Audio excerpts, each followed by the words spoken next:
Hey ladies and gentlemen, my name's Luke Innes. I'm back again with another movie review. This time, after a couple of videos away from it, we're going back to my principal genre of horror.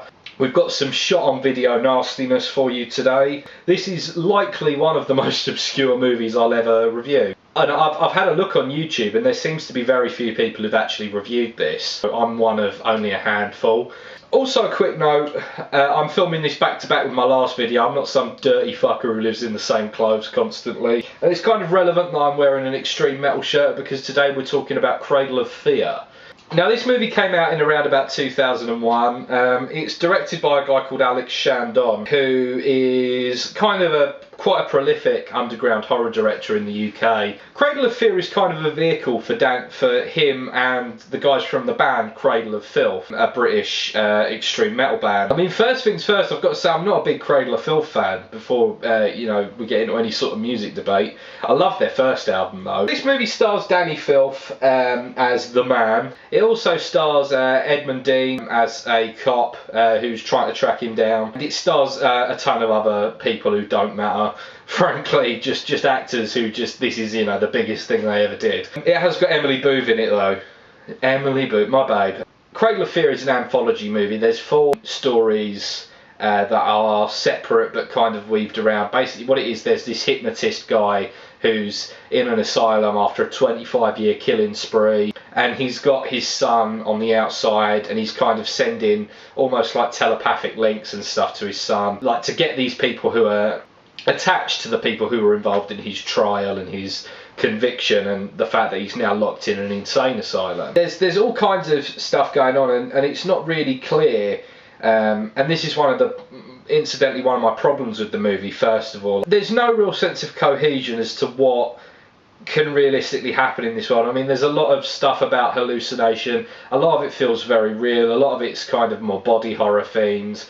Some of it's really psychological. There's no sense of clarity. This movie just doesn't have any rules in the first place, which in a way is kind of fun. Something positive I've got to mention is that it is a really gripping story. It's cool. I mean, this movie's about 2 hours long and it's never boring, but then it's got that thing that anthology movies tend to have of obviously it's broken up, it's episodic, and it's quite clever to have an overarching story going on at the same time. It's definitely very interesting. So of the 4 stories, the first one and the fourth one, the last one, are the 2 best, definitely. The fourth one's my favourite. The second and the third one do kind of drag the pace back a little bit, but overall they're still quite enjoyable. In terms of issues that this movie has, let's move on to some of the issues, because there are a lot. The movie is obviously a very, very low budget production, a deeply low budget production. As a result of that, you haven't exactly got the Royal Shakespeare Company in the film. Most of the actors in this movie are subpar at best, and the dialogue in the script isn't great either, and they clearly haven't been given the best direction in terms of their acting, but that's not where Alex Chandon's skill lies. His skill clearly lies in crafting something really cool visually, which he does do with limited resource, which has to be credited. I mean, there's a lot of shots in this movie that are really, really cool and nice to look at, all of that sort of thing. To be honest, on the negative side again, the CG in this movie is so bad. It's a mix of practical and CG, and the practical I give massive credit. It's great. The practical effects, killer, well done to the guys who worked on the movie. The CG, out the window, even by the standards of, I think this movie came out in 2001, even by those standards they're terrible. There's some of the effects aren't even, I don't think you could even call them CGI, they're more like Photoshop. What are you going to do? It's super low budget.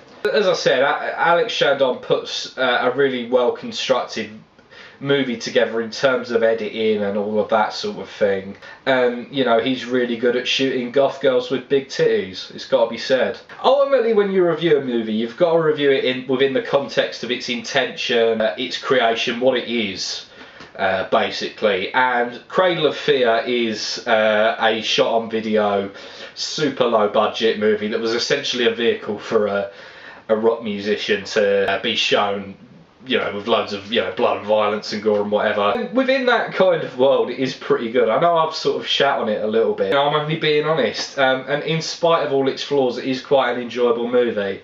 As much as it sounds like I've been shitting on it, I'm going to give Cradle of Fear a 7 out of 10. Within shot-on-video horror, this is definitely a well put together movie. You know, from the point of view of the story, as it weaves this story through, it does that well. Like I say, it doesn't skimp on the gore. The practical effects are all really good and nicely executed and enjoyable to watch, man. I've got to say. Like I say, Cradle of Fear is an enjoyable movie, even for its flaws. So 7 out of 10, I feel, is a very fair score for the movie.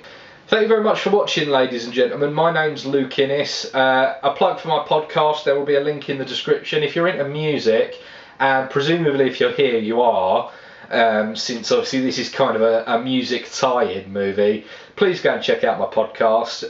It's very cool. We put a lot of effort into it. That's where my main focus is. Please do like, comment, subscribe, all of that sort of thing.